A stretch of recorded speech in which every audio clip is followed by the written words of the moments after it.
trouver sa lumière, c'est pas forcément quelque chose de facile. Les personnes qui ont essayé, les personnes qui ont réussi, les personnes qui n'ont pas réussi peuvent dire que c'est pas quelque chose de facile. C'est pas quelque chose, surtout, qui se fait en claquant des doigts. On vient pas ici utiliser une baguette magique et puis finalement après c'est cool, c'est fini, c'est ok, on a fait ce qu'on devait faire en 5 minutes. Ça marche pas comme ça. C'est quelque chose qui prend du temps. C'est quelque chose qui, je dirais, requiert énormément d'action consciente, d'action puissante, d'action de volonté vraiment. Il faut une volonté, une détermination pour y arriver parce que il y a beaucoup d'obstacles en fait sur cette route-là et c'est vraiment pas facile. Donc, trouver sa lumière, ça requiert dans tous les cas, et je dirais, comme pour tout ce qui a vraiment de la valeur, ça requiert énormément d'implication. Et quelle que soit, je dirais, la nature de cette implication, que ce soit une implication en temps, en amour, en argent, voilà, quoi que ça puisse être finalement, du moment que c'est quelque chose d'important pour nous, ça va nous demander un sacrifice, ça va nous demander un investissement quel qu'il puisse être. Pour moi, la première étape, vraiment pour trouver sa lumière, c'est d'abord de comprendre qu'il y a, je dirais, une intériorité particulière qui est finalement opposée à l'extériorité. J'explique ce que je veux dire par là parce que c'est pas forcément clair, mais il faut comprendre que à l'intérieur de nous et à l'extérieur de nous, il y a plusieurs personnages. D'ailleurs, en psychologie, on appelle ça des personas. Ça va être quelque chose finalement, un masque. Persona, ça veut dire masque en fait. C'est un masque qu'on va revêtir parce que la vie nous a obligés à revêtir ce masque. Même souvent, la vie va nous obliger à même créer ce masque-là nous-mêmes. Mais ça peut être des costumes ou des masques qu'on a récupérés des vies passées. Ça peut être je dirais des choses, des actions, une manière d'être en fait que on nous a inculqué dans notre enfance ou les gens autour de nous. Enfin, ça peut venir finalement de beaucoup de choses, mais c'est très souvent extérieur. C'est-à-dire qu'on va nous obliger, d'une manière ou d'une autre, la société en général, va nous obliger en fait à avoir un certain type de comportement et parce qu'il faut rentrer dans des cases, parce qu'il faut être convenable et dans convenable il y a con, hein, je dis toujours ça aux gens qui me posent cette question-là. Voilà, à un moment donné, il faut juste se rendre compte que finalement on a une personnalité, une enveloppe extérieure et qui ne correspond pas forcément à ce qu'il y a à l'intérieur de nous. Pour la majorité des gens, malheureusement, très malheureusement, la majorité des gens vont toujours s'identifier à cette enveloppe extérieure, à ce costume, à ce masque ou à ces masques, parce qu'en général, on en a plusieurs. Et on est tous concernés par ça. Hein. C'est très rare les gens qui sont vraiment tout le temps égaux, je dirais, dans la manière d'être, dans leur manière de parler, d'interagir en fait avec soit les autres, en particulier les autres personnes, mais aussi leur manière d'agir dans leur vie, je dirais en général.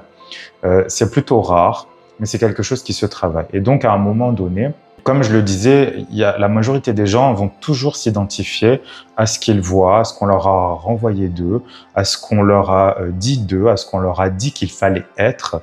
Et ils vont jamais se poser la question, en fait. Ils vont peut-être être malheureux toute leur vie en se disant que je suis comme ça et j'ai pas le choix parce que maman a dit que c'était comme ça, parce que mon prof de telle classe m'a dit que j'étais comme ça et donc je l'ai cru. Il y a un très fort, je dirais, une très forte part finalement de subconscient dans cette idée-là, c'est-à-dire une espèce de machine un peu idiote qui finalement récupère tout ce qu'on nous dit et qui se dit que c'est la vérité. Voilà. Si à un moment donné, quand on avait 3 ans, on nous a dit que on dessinait mal, et ben toute notre vie, on va se dire qu'on dessine mal, on va jamais essayer de le faire. Ou même si on fait quelque chose de très beau, on va se dire mais c'est pas bien, c'est pas beau, de toute façon c'est moche parce que inconsciemment, subconsciemment plutôt, on se souvient qu'à un moment donné de notre vie, on nous a dit ça. Donc la plupart des gens, la majorité, encore une fois, malheureusement, vont s'identifier à ça et vont pas chercher du tout à aller plus loin. Il y a une petite minorité, heureusement, je dirais, et j'ose espérer que c'est les personnes qui vont regarder ça, qui vont entendre ça. Une petite minorité donc va être intéressée par ce qui se trouve à l'intérieur, parce que cette petite minorité va se dire je ne suis pas ce que je devrais être. Je ne suis pas moi. Le vrai moi n'est pas ça. Ce n'est pas ce que je vois, ce que je vis au quotidien. Ça n'est pas le travail dans lequel j'évolue. Ça n'est peut-être pas la vie de famille que j'ai et que peut-être qu'on m'a obligé à avoir alors qu'à la base j'en avais pas envie. Peut-être que c'est pas du tout les loisirs que j'ai. Peut-être que j'ai envie de faire exactement l'inverse en fait. Donc cette petite minorité va se dire, il y a deux mondes qui existent. Elle va commencer, je dirais, à voir la vérité, à voir l'envers du décor, c'est-à-dire, il y a deux mondes en fait. Il y a le monde extérieur et il y a la société qui nous conditionne, qui nous formate à être de telle ou telle manière. Et il y a notre intérieur, c'est-à-dire notre être vraiment vrai, notre être réel, notre vérité, je dirais, personnelle, notre unicité finalement. Et cette intériorité, il va falloir aller la comprendre, il va falloir aller la chercher, il va falloir s'y intéresser. C'est quelque chose de difficile parce que cette intériorité, elle a plein de visages. Elle a des visages qui vont être très jolis, très sympathiques, mais elle a des visages qui seront beaucoup moins sympas et des visages qui vont nous faire peur. Qui vont nous faire peur, qu'on va peut-être même refuser, qu'on va peut-être même diaboliser, qu'on va vouloir absolument effacer. Mais le problème, c'est que cette intériorité, elle est 100% là. Elle est 100% là, on n'a pas le droit et on ne peut pas de toute façon, on ne peut pas parce que c'est la vie qui est comme ça, c'est soit blanc, soit noir. C'est soit on prend tout, soit on prend rien. Et c'est ça finalement, la plupart du temps, la difficulté pour la plupart des gens, c'est que on veut que le positif. Voilà. Puis c'est normal d'une certaine manière. On a des vies quand même compliquées, on a des vies où on n'est pas très heureux pour la plupart d'entre nous. Donc on a envie de choses plus positives. La difficulté, en fait, c'est de se rendre compte avant de commencer, je dirais, à comprendre son intériorité et donc à aller trifouiller, à aller chercher, à essayer de comprendre ce qui se passe là-dedans. Il faut être absolument conscient qu'on va trouver de très jolies choses, comme je dis, on va trouver des trésors absolument incroyables, mais on va aussi trouver des poubelles. On va aussi trouver même des décharges à l'intérieur de nous, et que ces décharges-là, quand on sera en face, le but, c'est pas de fuir et de se dire plus jamais je foutrai les pieds là-dedans parce que, et c'est ça d'ailleurs qui fait le plus peur aux gens, c'est qu'on est très conscient inconsciemment, on est conscient que dès qu'on aura mis un pied là-dedans, on pourra plus faire comme si on n'avait rien vu. On pourra plus, en anglais on dit unsee, on pourra plus, comment on pourrait dire ça en français, on ne pourra plus dévoir. Ce sera plus possible de faire semblant qu'il n'y a rien qui existe. On aura vu peut-être une partie des trésors, mais surtout on va voir toutes les poubelles qui s'y cachent et ça demande un travail. Comme je le disais juste avant, ça demande une implication. On ne trouve pas sa lumière comme ça dès le départ. Peut-être qu'elle brille très fort, ce qui fait que ça va être comme un fil rouge, quelque chose qui va nous guider. Et heureusement, la plupart du temps, c'est ça. Mais avant d'y arriver, avant d'arriver à cette lumière et de la comprendre, en tout cas en grande partie, il va falloir déblayer le chemin. C'est quelque chose de difficile à accepter, mais quand on a cette implication, quand on a cette détermination, quand on a cette volonté vraiment d'aller de l'avant, la décharge, ça va juste être un obstacle, comme je le disais dans le premier épisode, ça va juste être un obstacle sur notre route. Peut-être un gros obstacle, peut-être un petit obstacle. On s'en fout au fait, au final. C'est juste le but, c'est de se dire, ok, je vais peut-être devoir me retrousser les manches, je vais peut-être devoir mettre des gants, je vais peut-être devoir apprendre comment on détruit des poubelles, comment on vide une décharge. Et puis après, je serai capable d'avancer. Puis peut-être qu'après ça, il y aura une jolie forêt où je vais trouver de jolis trésors. Puis peut-être qu'après, il y aura une autre petite décharge. Et ça fait partie du chemin, en fait. Mais il faut comprendre d'abord effectivement que notre intériorité, en général, et chez la plupart des gens, c'est un domaine extrêmement inconnu. C'est vraiment terra incognita, quoi. C'est vraiment un endroit où on n'a jamais foutu les pieds, on a peur d'y aller. Mais quand on commence à aller sur ce chemin-là, ça peut même carrément devenir une drogue. Ça peut même carrément devenir une drogue parce que j'ai fait partie de ces gens-là pendant longtemps. C'est que on ne peut pas faire autre chose que de continuer sur ce chemin-là. Ça veut dire qu'on peut avoir vraiment une vie très ascétique, c'est-à-dire qu'on va vraiment se mettre à l'écart, on va vraiment avoir une vie d'ermite en fait, où on va se mettre à l'écart de beaucoup de choses, on va refuser beaucoup de choses, on va comment dire, on va simplifier à l'extrême parce que on va avoir besoin de beaucoup de temps pour soi. Comprendre son intériorité, ça prend beaucoup de temps. Quand je parlais d'investissement tout à l'heure, je pense que outre l'amour, l'argent, etc., c'est le temps qui va vraiment être la ressource principale pour comprendre cette intériorité et pour la faire remonter, pour en faire quelque chose de merveilleux.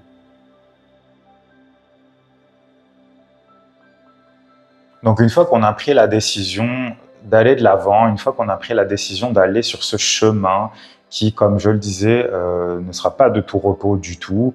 Certes, il y aura, on l'espère en tout cas, des moments d'accalmie, des moments où on va pouvoir un peu se reposer, mais on sera toujours dans tous les cas tiré vers l'avant. Une fois qu'on a bien pris, je dirais, la mesure de ce que ça va pouvoir nous demander, en tout cas au début, parce que c'est ça, il faut le savoir, c'est que souvent au début, on se dit « Oh, allez, ok, ça va me prendre tant de temps, etc. » Mais plus on avance et plus on se rend compte que ça va nous demander encore plus. Il faut être très souple, je dirais, avec ça. Il faut être très adaptable aussi.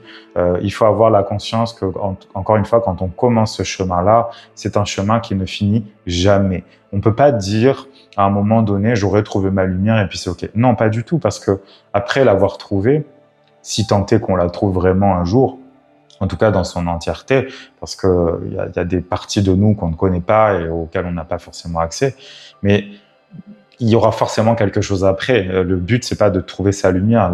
Trouver sa lumière, trouver son unicité, comprendre son intériorité, c'est comme une borne en fait sur un chemin qui ne se termine jamais, parce qu'on apprend toujours plus, parce qu'on comprend toujours plus. Et donc, une fois qu'on a, je dirais, accepté de s'investir, de sacrifier peut-être même une partie de notre vie, ou en tout cas une grande partie de notre temps, qui est notre vie finalement, à ce moment-là, il va falloir trouver des moyens pour, je dirais, rendre ça possible. Outre, encore une fois, le temps, l'argent, etc., etc. Pour moi, la chose qui va nous aider le plus, sans aucune, comment dire, possibilité d'égaler en tout cas la puissance de ça, c'est la méditation. Parce que quand on sait qu'on a quelque chose, quand on a un monde, un univers même à l'intérieur de nous, un royaume qui a peut-être été laissé depuis des décennies et des décennies, ça va nous prendre du temps et il n'y a rien de mieux que la méditation pour le faire. La méditation, la plupart d'entre nous, au début, on en a une vision très, je dirais, très tronquée, parce que c'est vrai qu'en Occident, pour nous, la méditation, en tout cas ce qu'on nous enseigne, même dans la plupart des cours de yoga ou ce genre de choses, enfin des endroits qui devraient être sérieux, on nous enseigne que méditer, c'est juste s'asseoir en tailleur ou avec comment dire, un enchevêtrement de jambes compliqué, s'asseoir en tailleur, en lotus, etc., avec un dos qui va très souvent être engourdi au bout de 2 minutes parce qu'on n'a pas l'habitude de se tenir comme ça, où on va devoir faire des sons bizarres qu'on comprend pas, où on va devoir être devant une bougie et pas bouger pendant des heures. Voilà, c'est pas du tout ça la méditation. La méditation, elle est très propre à chacun de nous. On a tous une manière différente de méditer ou même plusieurs manières de méditer. Et surtout, et ça, c'est ça qui est compliqué pour moi en fait, c'est que on nous enseigne surtout que méditer, c'est juste faire de la place, on va dire ramener des nuages, ramener du vide dans sa tête. La méditation, en fait, c'est exactement l'inverse. La méditation, c'est exactement l'inverse parce que quand on médite, on va s'attarder sur quelque chose en particulier. Ça peut être un problème, ça peut être trouver une solution. Donc, ça peut être vraiment méditer pour comprendre un problème. Pourquoi j'ai ce problème-là? Pourquoi, à chaque fois qu'il se passe ça dans ma vie, eh ben, je réagis de cette manière-là? Ça peut être n'importe quoi, mais on va méditer sur un problème pour essayer de le comprendre. Après, on va méditer sur sa solution. Qu'est-ce que je peux faire pour changer ce problème-là? On va méditer sur qu'est-ce que je devrais créer dans ma vie? Parce qu'il y a des gens qui sont totalement perdus, ils ont beaucoup d'énergie pour créer des choses, mais ils savent pas quoi. Il y a des gens qui vont pas bien et ils ont besoin de méditer aussi pour comprendre pourquoi ça va pas. Parce que ça peut être des problèmes connus, comme je disais tout à l'heure, mais ça peut être aussi, je me sens pas bien et je sais pas pourquoi. Donc j'ai besoin de méditer. Et donc méditer, c'est pas juste se calmer, on détend ses muscles et c'est tout. Ça, c'est le prélude à la méditation. Mais c'est pas ça la méditation. La méditation, c'est vraiment je fixe mon attention, je fixe mon mental, je fixe mon cœur sur un sujet qui m'est important ou qui pourrait le devenir plus tard, et je réfléchis dessus. En fait, la méditation, c'est une réflexion, mais c'est une réflexion dans un état de calme, dans un état d'expansion de conscience, en fait, qu'on n'a pas dans notre quotidien. La méditation, c'est ça. Et tout à l'heure, je parlais de position, mais on peut méditer tout le temps et partout, en fait. On peut méditer en étant aux toilettes, on peut méditer en étant dans sa douche, en étant allongé, en étant debout, en marchant, en courant, pourquoi pas, en étant dans la nature, en ayant des écouteurs sur les oreilles. Enfin, on a tous vraiment une manière de le faire. Et d'ailleurs, très souvent, on n'est même pas conscient qu'on le fait. Là, je parle pas de penser juste. Je parle pas de juste se dire oh là là, qu'est-ce que je vais faire, comment je vais faire mes courses, comment je vais payer mon loyer, blabla. Ça, c'est pas de la méditation, ça c'est le mental, je dirais inférieur qui nous saoule toute la journée avec ce genre de choses. Non, la méditation, on le fait pour quelque chose d'important, quelque chose de profond, quelque chose de, je vais pas dire spirituel parce que spirituel, ça voudrait dire qu'on le ramène pas dans la matière, mais c'est ça le but en fait. La méditation, on va chercher une solution dans le monde spirituel et on la ramène dans le monde physique pour pouvoir l'incarner, pour pouvoir, aujourd'hui on va dire, la manifester. C'est ça en fait, la méditation. Et donc on peut vraiment méditer n'importe où. Moi personnellement, je me suis rendu compte il y a quelques années que je passe mon temps à méditer. Quand je me balade, quand je marche, n'importe où, n'importe quand, je suis toujours en état de méditation en fait. Le problème, en fait, non. La difficulté avec la méditation, c'est que il vaut mieux être quand même il faut pouvoir créer sa bulle. Il faut pouvoir créer son monde intérieur. Il faut pouvoir créer vraiment un endroit où on est bien, où on est détendu. Méditer avec des enfants qui hurlent à côté, c'est impossible. Méditer avec le chien et le chat qui aboient ou qui miaulent, c'est pas possible non plus. Méditer en écoutant du métal ou je sais pas quoi, c'est pas possible. Méditer dans le métro, bon, c'est compliqué. C'est très compliqué parce que on va être gêné. On va être gêné par les autres, on va être gêné par leur présence, on va être gêné par leurs émotions, par leurs propres pensées, etc. C'est très difficile. Donc c'est sûr.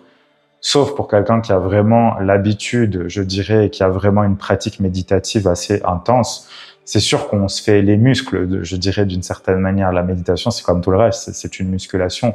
Et au bout d'un moment, on arrive à faire des choses dont on n'était pas capable avant. Mais pour la plupart des gens, on a besoin d'être dans du calme. Ça veut dire avoir du temps pour soi, ça veut dire avoir un espace pour soi, pas forcément un espace dédié à ça, parce qu'il y a des gens qui créent leur petit hôtel avec leur bougie, etc. C'est chouette, mais c'est pas nécessaire. Comme je dis, on peut très bien juste s'allonger dans son canapé, on ferme les yeux et puis c'est tout. On peut même méditer les yeux ouverts, il n'y a pas de problème. Mais au début, on a besoin de créer ce calme intérieur et juste pour se connecter à soi. Ça demande du temps. Ça demande beaucoup de temps. Moi, j'ai beaucoup rencontré dans ma vie des gens qui me disaient « Moi, je peux pas méditer parce que je suis trop nerveux. » Moi, par exemple, personnellement, je suis quelqu'un de nerveux, je suis quelqu'un d'anxieux, j'ai beaucoup de feu, donc je n'aime pas rester en plan et rien faire. Et pourtant, j'adore méditer. Pourtant, je peux passer des heures et des heures à méditer sans bouger parce que j'ai réussi à créer, je dirais, cet espace à l'intérieur de moi, ce qui fait que, certes, mon corps ne bouge plus, mais même pas forcément parce que je peux marcher 3 heures et méditer tout le temps, mais je peux, en tout cas, vraiment mettre mon corps en mode automatique, qu'il fonctionne ou qu'il fonctionne pas, qu'il marche ou qu'il soit juste allongé dans un canapé ou dans un lit, ça change rien en fait. Je suis capable juste de me mettre dans cet état-là, mais ça prend du temps, encore une fois. Il y a quelques années de ça, j'en étais pas capable. Ça prend du temps. Il faut donc le développer, il faut le faire tous les jours. Et surtout, parce que comme je le disais, il y a beaucoup d'entre nous, on médite sans même le savoir, on se rend pas compte. Et il y a peut-être des gens d'ailleurs qui se disent, moi je suis pas capable de méditer et de rester comme ça statique pendant même ne serait-ce que 5 minutes, mais peut-être que ces personnes-là méditent déjà, mais en marchant par exemple, ou en courant, ou en étant, je sais pas, dans leur bain ou sous leur douche. Donc il faut pas rejeter ça en plaquant une image, je dirais, de la méditation qui est malheureusement comme tout ce qu'on essaie de nous faire avaler aujourd'hui, c'est-à-dire quelque chose de statique qui doit pas bouger, on doit tous faire la même chose, c'est pas vrai du tout. La méditation, elle est très propre à chacun. Notre manière de méditer, elle est très propre à chacun d'entre nous. Le seul, je dirais, conseil que je peux donner là-dessus, c'est juste soyez dans une posture et dans un endroit où vous êtes bien. Tout simplement. Et si pour vous être bien, ça veut dire être allongé sur le ventre, la tête comme ça sur les mains, eh ben c'est merveilleux. Méditer comme ça. Il n'y a pas besoin d'être dans une position ou sur un truc qui nous fait mal au dos ou mal aux fesses ou n'importe quoi. Il faut être tout simplement bien. Et puis on peut bouger aussi pendant qu'on médite, il n'y a pas de problème. Donc il y a vraiment besoin de ça. Cette méditation, elle est très utile. Pourquoi? Parce que elle va nous aider à observer. On va regarder en fait. La méditation, elle est d'abord faite pour regarder, pour observer, pour voir, pour ressentir. C'est quelque chose de doux, la méditation. C'est quelque chose de très yin, en fait, parce qu'on rentre à l'intérieur de nous. Donc, yin, pour les personnes qui ne savent pas, c'est quelque chose de très féminin, donc quelque chose de très intérieur. Quelque chose de très... On va ressentir les choses, on va laisser, je dirais, on va laisser couler nos émotions. On va laisser couler nos ressentis et on les observe. Après, observer, ça ne veut pas dire qu'après, on n'agit pas, mais d'abord, on observe. Pour comprendre quelque chose, il faut d'abord l'observer. On ne va pas être capable d'agir, on ne va pas être capable de créer quoi que ce soit si d'abord, on n'a pas compris comment les choses fonctionnent.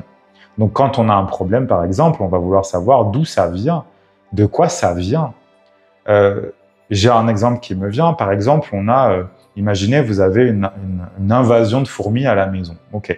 Il y a plein de fourmis partout, puis les fourmis en plus, c'est très intéressant parce qu'elles se suivent les unes après les autres, donc on peut remonter. C'est pas quelque chose d'erratique, c'est pas quelque chose de chaotique. Donc on va pouvoir remonter. On va voir une fourmi, ok, on va voir où est la suivante, et puis on va remonter tout le long. À quoi ça sert finalement d'asperger un peu d'insecticide sur la première fourmi s'il y en a 150 autres qui suivent derrière? Ça sert à rien. Donc le but, c'est plutôt d'abord d'observer. On veut savoir d'où elles viennent, on veut savoir où se trouve la fourmilière, on veut savoir où se trouve, je dirais, la racine du problème, et ensuite on va pouvoir faire ce qu'on doit faire, trouver un moyen dans tous les cas pour que ça vienne pas nous embêter. La méditation, c'est la même chose. Et on va devoir regarder d'où ça vient, on va remonter les ficelles, on va remonter les fils, les câbles, la corde, ce qu'on veut, on va remonter jusqu'à la source du problème. Et après, on va se mettre devant le problème et on va se dire, OK, qu'est-ce que je peux faire? Qu'est-ce que je dois faire? Comme je disais tout à l'heure, on recherche l'origine du problème. Parfois, on sait déjà d'où vient le problème et ensuite, on doit méditer pour savoir d'où ça vient. Mais encore une fois, c'est d'abord une observation. On ne peut pas agir si on n'a pas d'abord observé. La méditation, c'est vraiment le début de tout. C'est vraiment le début de ce chemin spirituel. Ça se passe juste après la prise de décision. OK, moi, je décide que je veux comprendre ce qui se passe à l'intérieur de moi et que je veux régler les problèmes et que je veux aussi aller voir ce qui s'y cache de vraiment beau, parce qu'il n'y a pas que des problèmes, encore heureux. Mais la méditation, c'est le début de tout. Ça doit être le début de tout. Et après, quand on n'arrive pas à méditer au début, c'est sûr que ça peut être difficile. Le mieux, c'est de faire un peu d'exercice. On va marcher, on va courir, on danse, n'importe quoi, mais quelque chose qui va bouger notre corps. Et c'est pour ça d'ailleurs très souvent que quand on fait par exemple des cours de yoga, on fait d'abord des mouvements, quel que soit le type de mouvement, quel que soit le type de yoga, et ensuite on fait une petite partie de méditation parce que plus le corps va être détendu, plus la méditation sera simple. Donc c'est sûr que si en plus on est d'une nature très anxieuse, très stressée, très nerveuse, ben, l'exercice physique va vraiment être, je dirais, presque la condition sine qua non en fait à une bonne méditation, en tout cas à un moment où on va être vraiment centré sur soi. Mais je le répète, la méditation, certes, ça nous aide à nous calmer, ça c'est indéniable, mais surtout ça nous sert à observer. On regarde, on comprend, et une fois qu'on a regardé et qu'on a compris, là, on va pouvoir agir.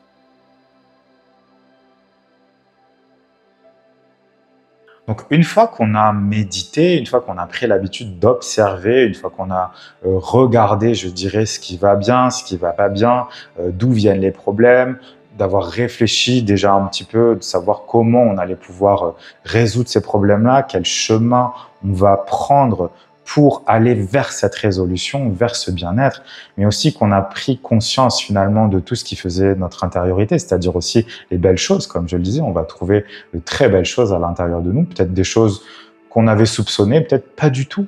Peut-être qu'on va se trouver, on va se découvrir de nouvelles passions, de nouveaux hobbies, de nouvelles envies, tout plein de choses en fait qui vont nous faire du bien. On va comprendre finalement qu'on est un mélange de tout ça. On est un mélange d'ombre et de lumière. Trouver sa lumière, c'est d'abord et surtout connaître son ombre. Connaître, je dirais, ce qui est sombre à l'intérieur de nous, ce qui est difficilement acceptable, ce qui est peut-être même rejeté par nous-mêmes en premier lieu, et puis peut-être par la société, peut-être que la société où nos parents nous ont appris que ça, c'était pas bien, qu'on n'avait pas le droit de ressentir telle émotion, qu'on n'avait pas le droit d'être comme ci ou comme ça. Le but ici, c'est de se dire, ok, je suis un mélange de tout ça. Je suis un mélange de tout. Trouver sa lumière, accepter sa lumière, c'est d'abord accepter son ombre. On ne peut pas faire autrement, on ne peut pas aller d'une autre manière. Qu'est-ce qu'on va trouver dans l'ombre finalement? Qu'est-ce qu'on va trouver dans cette ombre-là? Déjà, on va trouver, comme je le disais dans l'épisode précédent, on va trouver beaucoup de choses des vies passées, c'est-à-dire des choses qui ont été faites et qui n'auraient pas dû, des choses qui ont été mal faites et donc on va essayer de les réparer, des choses qui ont été vécues, qui ont été terribles, qui ne venaient pas du tout de nous, mais qui ont été vécues comme ça. Finalement, notre ombre, elle va contenir nos peurs, elle va contenir notre colère, elle va contenir notre tristesse, elle va contenir notre frustration, elle va contenir toutes ces choses en fait qui sont vraiment difficiles à vivre. Et notre lumière, elle va contenir toutes les belles choses, tous les potentiels, tous les trésors finalement qu'on pourrait avoir à l'intérieur de nous, soit des trésors qu'on connaît déjà, parce qu'on peut très bien tout simplement se confirmer à soi-même que oui, on a vraiment ça à l'intérieur de nous, qu'on l'a pas rêvé. Mais ça peut être des choses qu'on a rejetées depuis longtemps alors qu'on sait que c'est nous. Et puis ça peut être, comme je le disais tout à l'heure, aussi des choses dont on n'a pas idée et qu'on va découvrir, qui proviennent peut-être d'ailleurs de vies passées, qui ont juste besoin que d'être réactivées en fait par cette méditation, par cette exploration-là.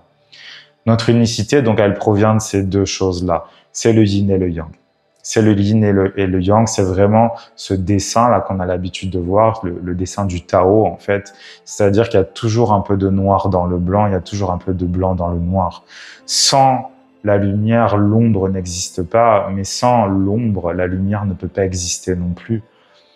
Il y a besoin, en fait, de cet équilibre entre les deux. Il y a besoin de comprendre cette ombre à l'intérieur de nous, parce que sans elle, on ne peut pas être soi-même en entier. On ne peut pas vibrer notre être en entier. J'ai souvent, très très souvent, vu dans les personnes que j'ai eues en consultation, les personnes que j'ai côtoyées, des collègues, enfin voilà, toutes sortes de personnes autour de moi. Il y a beaucoup de gens qui refusent totalement leur part d'ombre. Et ces personnes-là, elles n'iront jamais nulle part. Elles ne pourront pas parce que ça fait partie d'elles. C'est comme si on essayait de faire 100 km avec une jambe. C'est ça en fait, il faut vraiment voir ça de cette manière-là. On ne peut pas s'appuyer juste sur la partie qui nous arrange ou sur la partie de nous qui, paraît-il, est plus convenable que l'autre. Il faut vraiment avoir cette conscience-là, encore une fois, quand on commence à aller sur ce chemin, à trifouiller un petit peu dedans, c'est que on va absolument trouver des choses qu'on va pas aimer. Ça, il faut y être préparé. Il y a des choses difficiles qu'on va voir. Il va falloir vraiment faire face, c'est ça, à notre dark side, à notre côté sombre. Il va vraiment falloir le comprendre. Au début, très souvent, on le rejette. Voilà, c'est très rare vraiment qu'une personne, quand elle tombe sur quelque chose qui l'embête, elle va pas du tout être en joie, hein, c'est pas possible non plus. Il y a peu de personnes qui vont juste se placer en face et observer. Encore une fois, on va avoir un état de méditation, un état méditatif devant cette ombre qui se trouve à l'intérieur de nous. Dans tous les cas, qu'on soit, je dirais, méditatif ou juste, je dirais, logiquement, on va rejeter ça. Le but est de comprendre pourquoi c'est là. Qu'est-ce que c'est que ça? On peut, alors l'ombre, c'est pas forcément que ça, mais l'ombre, elle va vraiment contenir nos peurs, comme je disais, nos tristesses, nos colères. Il faut vraiment imaginer ça comme quelque chose qui n'a pas été transformé. On peut imaginer ça comme un sac poubelle, par exemple. Dans certaines personnes, ça va être carrément des décharges. Il va y avoir carrément des monceaux et des monceaux. C'est en général le cas pour tout le monde, mais voilà, il y a des personnes qui ont tellement jamais voulu voir finalement ce qui se cachait à l'intérieur d'elles que ça va être très difficile pour elles. D'ailleurs, très souvent, c'est des personnes qui n'iront jamais voir. Ça, de mon point de vue, c'est très triste, hein. J'ai connu beaucoup de gens comme ça qui m'ont dit texto, moi, je ne veux pas savoir ce qui se cache à l'intérieur de moi. Je ne veux pas savoir qui je suis vraiment parce que j'ai peur. Ces personnes-là, elles peuvent pas évoluer. Elles pourront jamais évoluer parce qu'elles ont peur d'elles-mêmes. En fait, c'est quand même terrible, je dirais, d'avoir peur de soi-même et de ne même pas être capable de se confronter à qui on est, à qui on a été, à ce qu'on vit. Et ces personnes-là, elles seront figées dans le temps, elles seront figées dans leur vie, il n'y a absolument rien qui bougera. Et c'est des gens qui, je dirais, vie après vie, malheureusement, finiront par s'éteindre. En tout cas, si l'âme ne redresse pas la barre. Par rapport à l'ombre dont je parlais tout à l'heure, donc l'intérêt finalement, ça va être d'aller voir les poubelles les unes après les autres, les sacs poubelles, et puis de se dire ok, qu'est-ce que je peux faire pour transformer ça? Comment je vais faire pour recycler finalement, pour recycler cette poubelle, parce que cette poubelle, elle peut me servir d'engrais aussi. À l'intérieur, il y a peut-être des épluchures, de trucs et de machins, il y a peut-être des choses que je peux reconvertir, il y a des choses qui doivent être absolument détruites, brûlées et ne plus jamais les utiliser, mais il y a peut-être plein de choses que je peux utiliser pour créer de l'engrais pour les belles choses.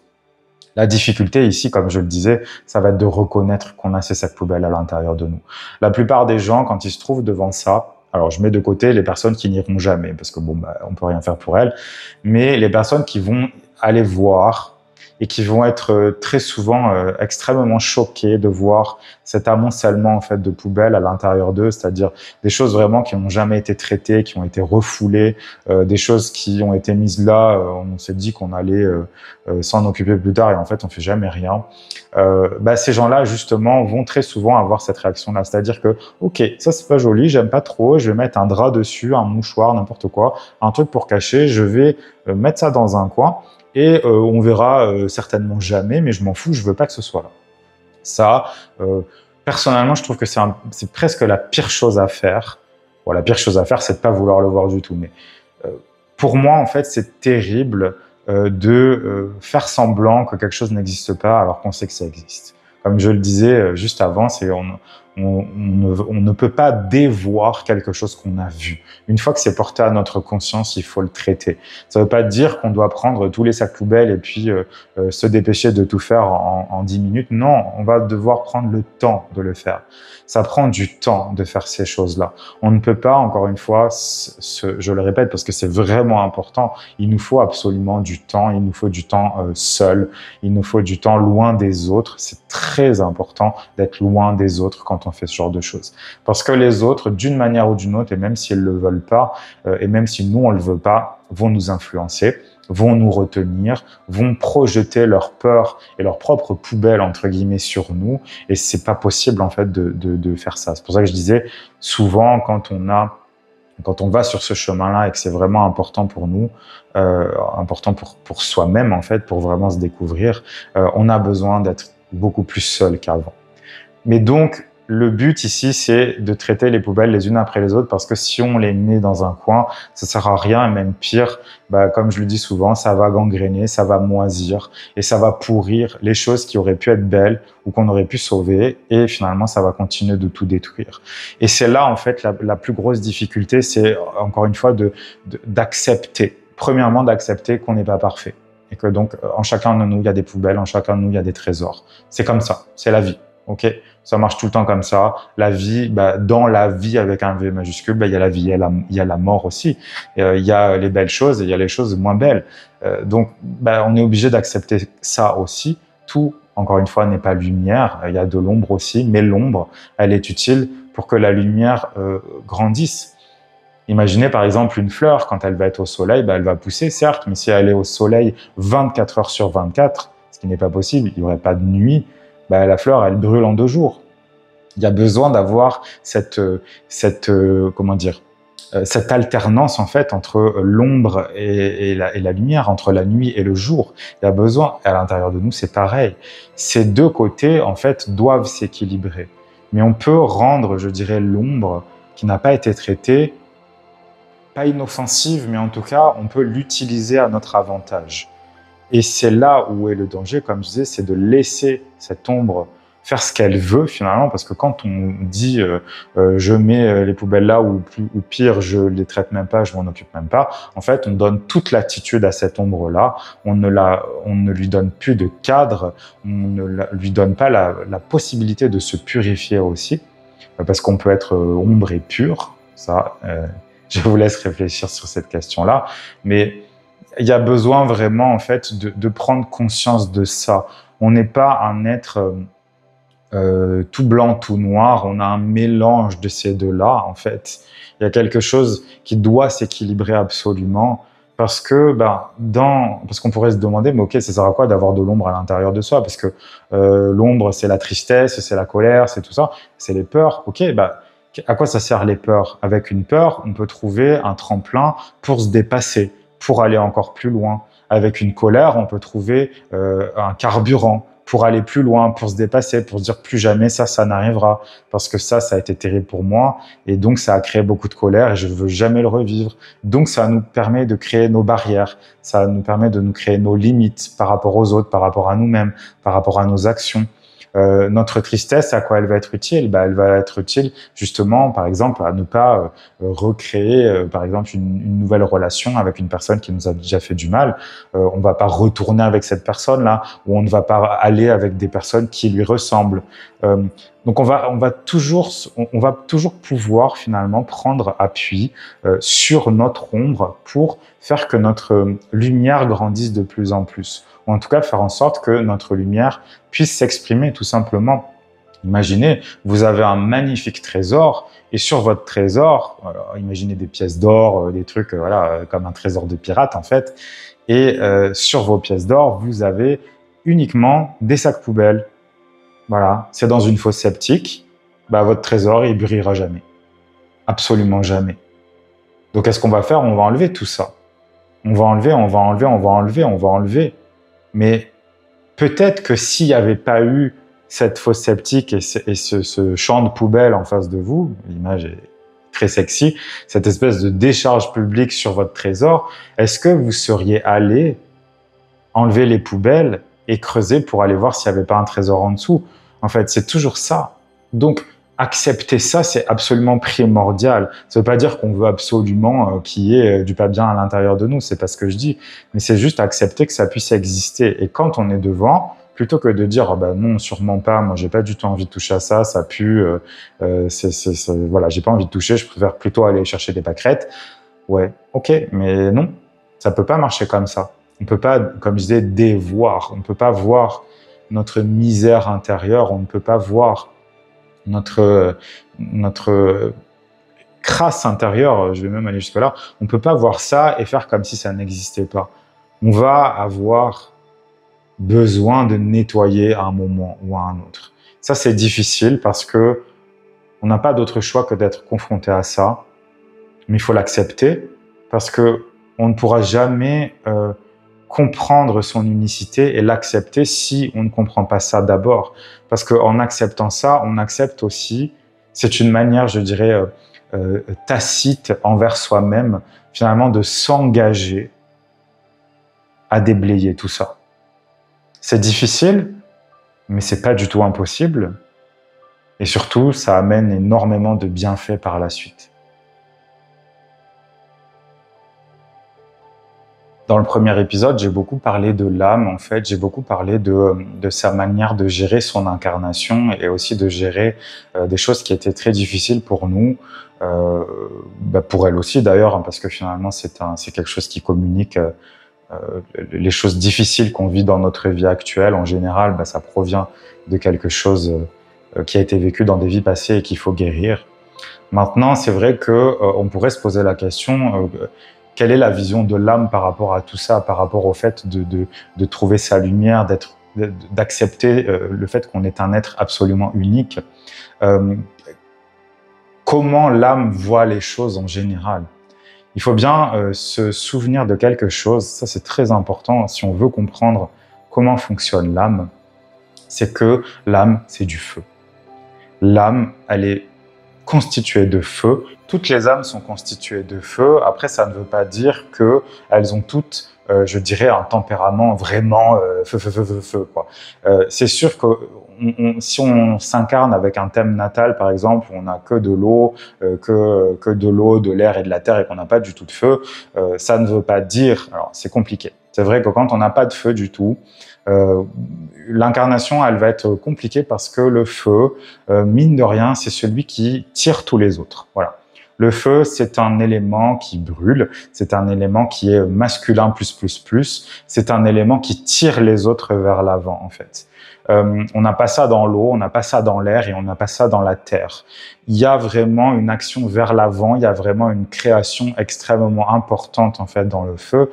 Il y a vraiment beaucoup de force, beaucoup de puissance, beaucoup de détermination. Il y a beaucoup de positivisme aussi dans le feu qu'on ne va pas retrouver, en tout cas à ce degré-là, dans les autres éléments. Donc une personne qui vient avec les autres éléments, ça ne veut pas dire que son âme n'est pas faite de feu. C'est pas ça qu'on dit, hein. Toutes les âmes sont faites de feu. Après, il va y avoir une proportion, je dirais, différente suivant les âmes. Mais la plus grande partie de cette âme-là va être créée de feu, va être constituée, de feu. Donc, qu'est-ce que fait le feu? Si on connaît un petit peu l'astrologie, on sait que les signes de feu, c'est quoi? C'est le bélier, le lion et le sagittaire. Que font ces signes-là? Ils vont de l'avant, tout le temps. Le bélier va aller de l'avant par à-coups, il va exploser, il va aller loin, il va être combatif, il va être belliqueux. Hein. Belliqueux, ça vient de bélier. On va foncer, en fait, on va y aller.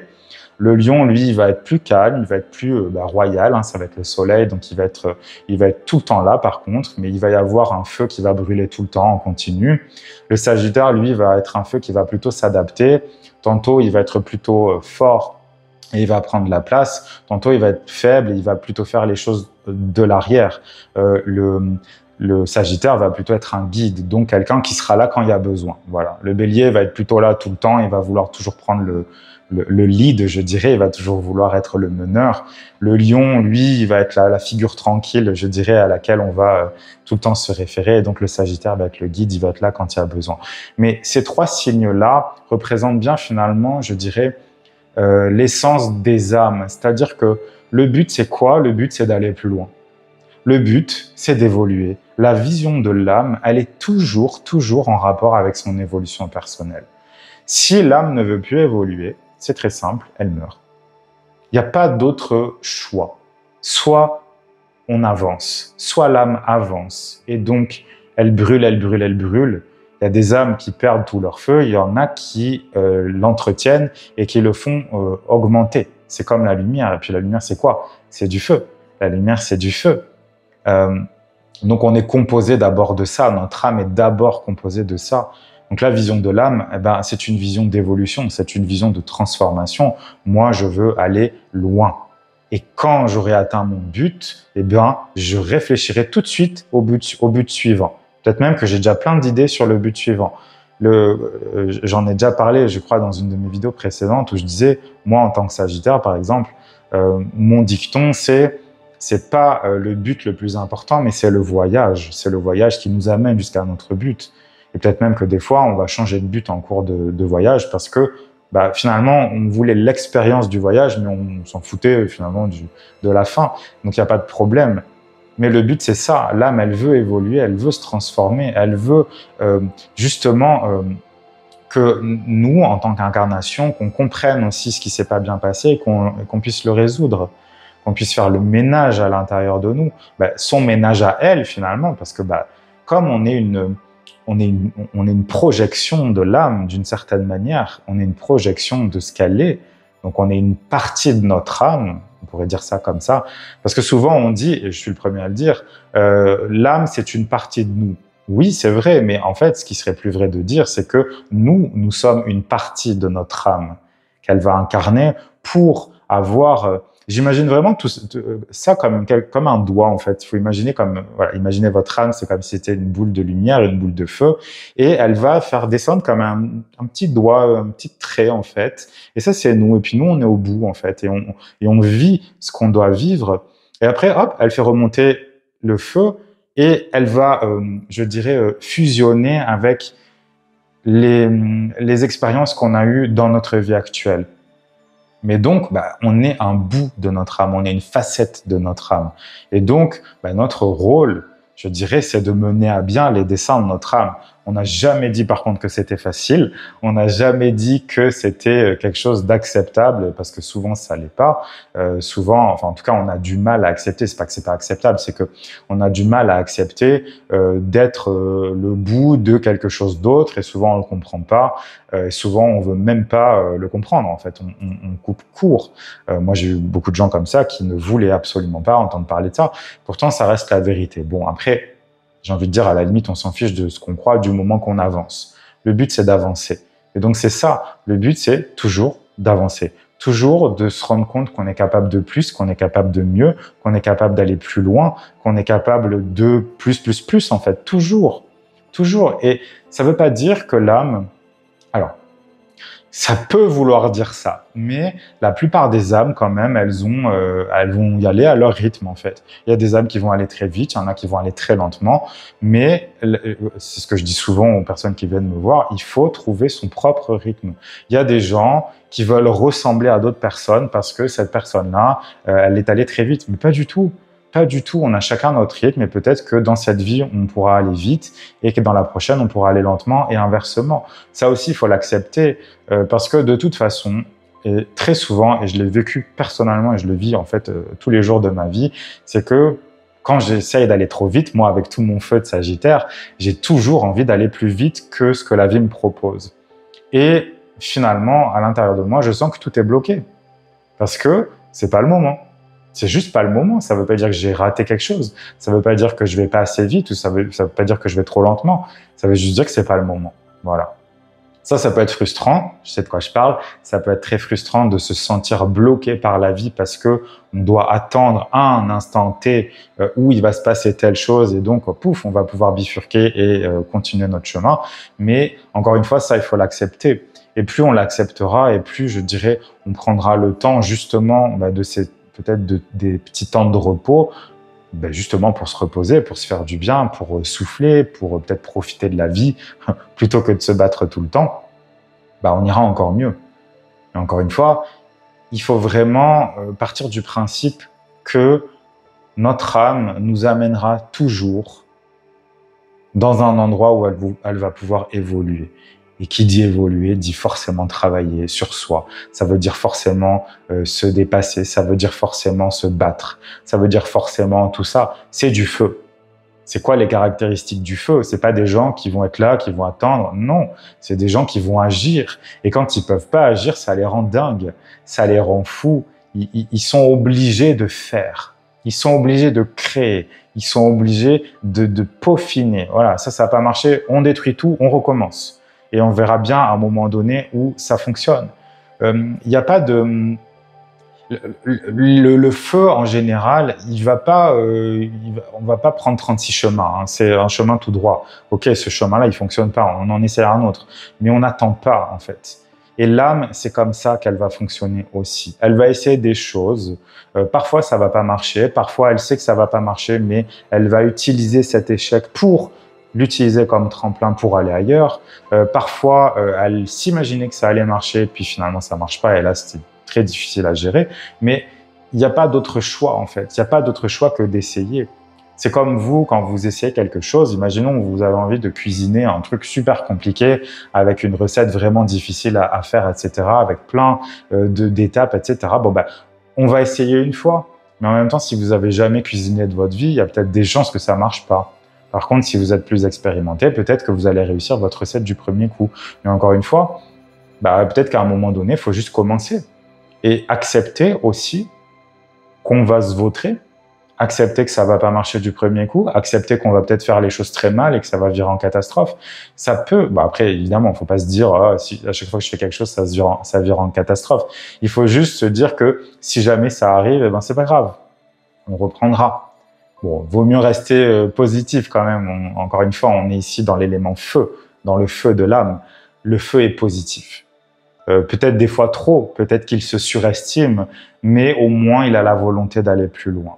Encore une fois, ça ne veut pas dire que si vous n'avez pas de feu dans votre thème ou si vous en avez peu, ça ne veut pas dire que votre âme elle est faite d'eau ou de n'importe quoi. Vaudrait mieux pas pour vous d'ailleurs. Mais encore une fois, quand on n'a pas de feu, ça peut être embêtant. S'il n'y a vraiment pas de planète dans des signes de feu, ça peut être embêtant parce que justement on peut manquer de volonté. On peut manquer d'envie d'aller plus loin en fait. Ça c'est difficile, ça peut être intéressant d'ailleurs quand on fait une analyse astrologique de savoir pourquoi. On peut demander à l'âme aussi pourquoi il n'y a pas de feu, qu'est-ce qui s'est passé, est-ce que c'est quelque chose qui lui a fait du mal dans des vies passées, est-ce qu'elle s'est trop investie dans des vies passées, ça s'est terminé en catastrophe. On peut poser ces questions-là, c'est important. Mais voilà, il faut vraiment garder ça en tête. C'est pour ça que quand on se lance dans ce genre de projet, dans ce genre de chemin spirituel où on veut comprendre qui on est vraiment et on veut laisser jaillir, je dirais, sa lumière et toute la beauté qui fait qu'on est un être unique, il faut savoir qu'on va devoir se battre. Je l'ai dit déjà dans le premier épisode, faut pas s'imaginer qu'un chemin spirituel, c'est super chouette et qu'on va siffloter sur la route tout le long du chemin et que ça va être génial. Non. Ça va être génial, oui. Ça peut être génial, c'est surtout génial à la fin. Mais, enfin, à la fin. Si tant est que ça se termine un jour. Mais non, c'est un chemin de combat. C'est un chemin d'investissement, c'est un chemin de dépassement de soi. C'est un chemin même, parce que se dépasser, ça veut dire que même dans les moments où on a l'impression qu'on va jamais y arriver, c'est justement à ce moment-là qu'il faut se dire « je vais y arriver ». Je vais y arriver. Et l'âme, elle n'a pas de doute sur sa réussite. Et même si ça lui prend 3 vies, elle continuera quand même. C'est pas grave, elle continuera. Elle continuera. Et nous, je dirais en bas, on devrait en tout cas, ce serait beaucoup mieux pour nous, de partir avec cette même manière de penser, ce même optimisme en fait. D'ailleurs, c'est pas pour rien, et j'y pense que maintenant, c'est pas pour rien que le Sagittaire, j'en parle parce que je connais bien ce signe, mais le Sagittaire, il correspond à la maison 9 aussi en astrologie, et la maison 9, c'est la maison de la force de l'âme. Donc on est dans quelque chose qui va là-dedans. Le Sagittaire, c'est typiquement le signe qui n'arrête jamais. Ça ne veut pas dire qu'il s'y prend forcément bien parce qu'il est un peu foufou, parce qu'il est un peu pressé, le Sagittaire. Lui, il n'a pas le temps d'attendre. Il veut tout le temps avancer. Mais c'est justement là, en fait, où il se rend compte qu'il est capable de bien plus que ce qu'il avait imaginé.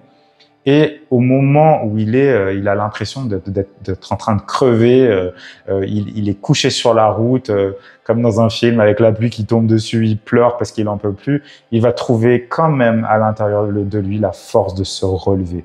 Ça veut pas dire que tous les Sagittaires sont comme ça, évidemment. Ça veut dire juste que c'est l'essence de ce signe-là.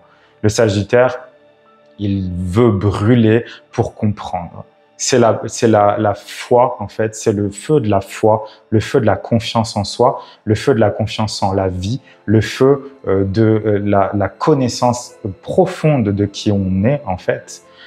Et c'est pour ça que le Sagittaire est géré par la planète Jupiter. La planète Jupiter, c'est l'élévation, c'est l'expansion de tout ce qu'on est, et c'est la planète qui est connue parce que c'est la planète de la chance. C'est la planète de la chance. Et pourquoi? Parce que le Sagittaire est ouvert. Et s'il est ouvert, il attire plein d'opportunités incroyables à lui. Et c'est comme ça aussi qu'il peut aller plus haut. Il s'appuie sur ça. Il s'appuie sur sa propre foi. La chance, c'est pas quelque chose qui vient d'on ne sait où. Non, c'est quelque chose qui se crée. Et c'est même plus de la chance finalement. En tout cas, le sens qu'on donne à ce mot en français, c'est-à-dire quelque chose qui viendrait de là, et puis c'est du hasard. C'est pas du tout du hasard. La chance du Sagittaire, elle n'est pas du tout due au hasard. Elle est liée à sa positivité. Elle est liée à son dépassement de lui-même. Elle est liée à son besoin, je dirais, viscéral, en fait, d'aller plus loin et d'aller plus haut. Et l'âme, finalement, elle va créer encore plus de force je dirais, en prenant appui sur cet archétype, en fait, du Sagittaire, sur cet archétype de la recherche intérieure, de la recherche spirituelle. Parce que dans le Sagittaire, on a à la fois un peu de Scorpion et on a aussi un peu de Capricorne. On a les deux signes qui sont, je dirais, de chaque côté du Sagittaire. Parce que le Sagittaire, c'est la jonction des deux, en fait. Le Sagittaire, pour aller plus loin, donc l'âme, pour aller plus loin, il faut qu'elle connaisse qui elle est très profondément à l'intérieur. Donc, elle a besoin du Scorpion. Elle a besoin de l'analyse et, je dirais, de l'absence de peur du Scorpion qui lui permet d'aller très profondément jusque dans ses plus noirs cauchemars, en fait. Et le Capricorne, lui, va aller tout en haut de la montagne. Mais s'il n'y a pas la jonction entre les deux, si le Sagittaire n'est pas là pour faire la jonction entre le Scorpion et le Capricorne, qui sont des signes très puissants, il n'y a rien qui se passe. Il n'y a rien qui se passe parce que s'il n'y a pas le Sagittaire, le Scorpion ne peut pas remonter de ses profondeurs, ne peut pas remonter de ses abysses profondes parce qu'il ne voit plus la lumière. Donc le Sagittaire va tirer le Scorpion vers le haut et le Capricorne, lui, ne peut pas monter en haut de la montagne si le Sagittaire n'a pas d'abord regardé vers les étoiles. Donc c'est ça le plus important. L'âme, la vision de l'âme est importante parce qu'elle est toujours dirigée vers les étoiles, elle est toujours dirigée vers l'avenir et vers l'évolution.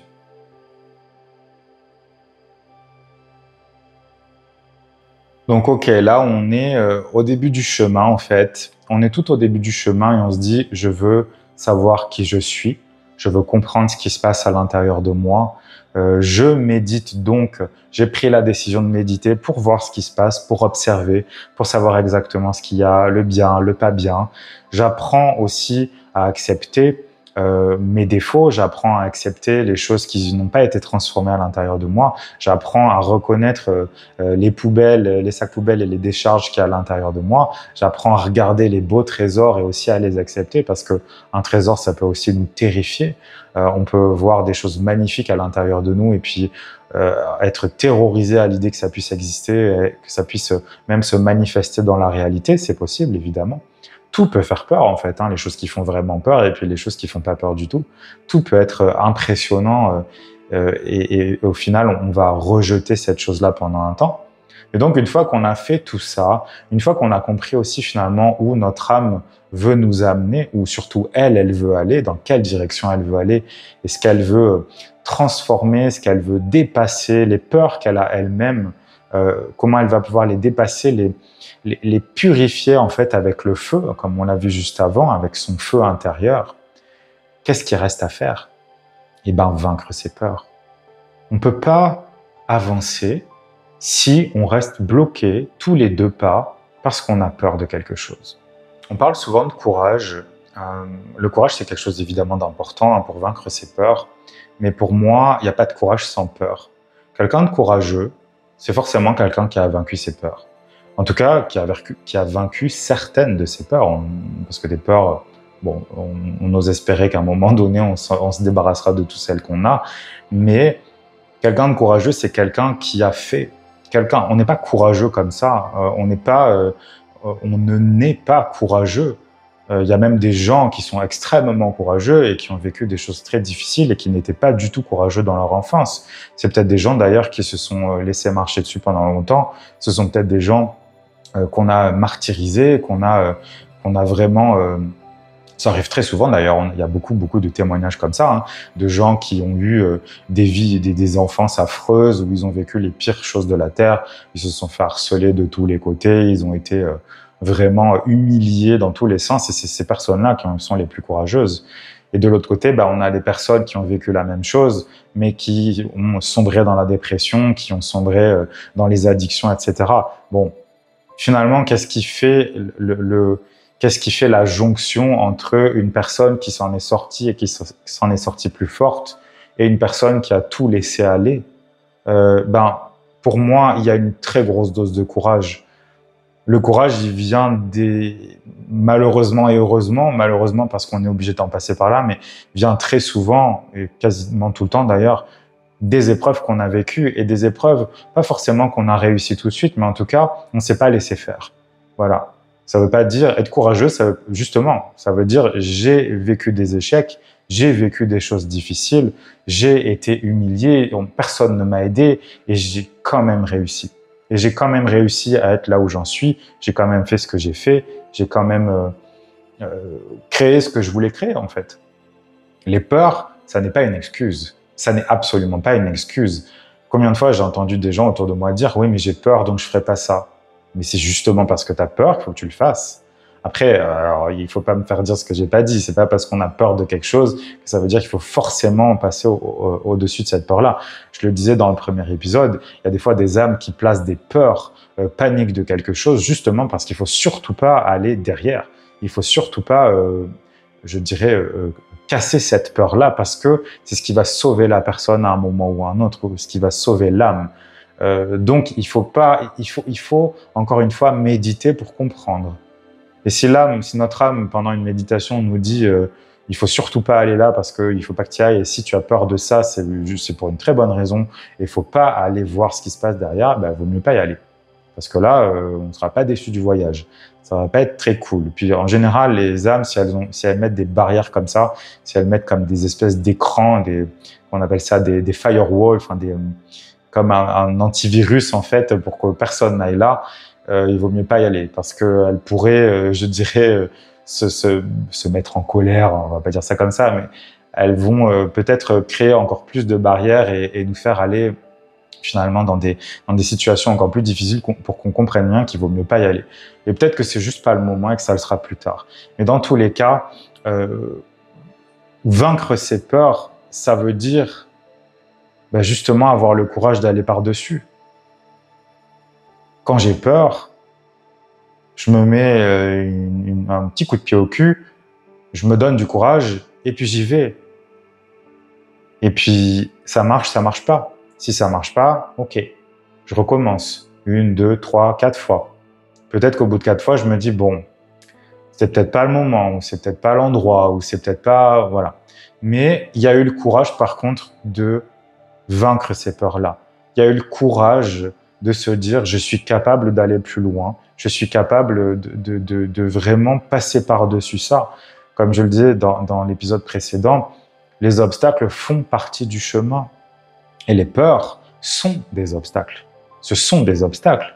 Est-ce que ce sont des obstacles à forcément, je dirais, surmonter tout de suite? Peut-être pas. Peut-être qu'on a besoin de vivre d'autres choses avant de surmonter cette peur-là. Et à un moment, on ira. Mais le but, c'est de surmonter cette peur de toute façon.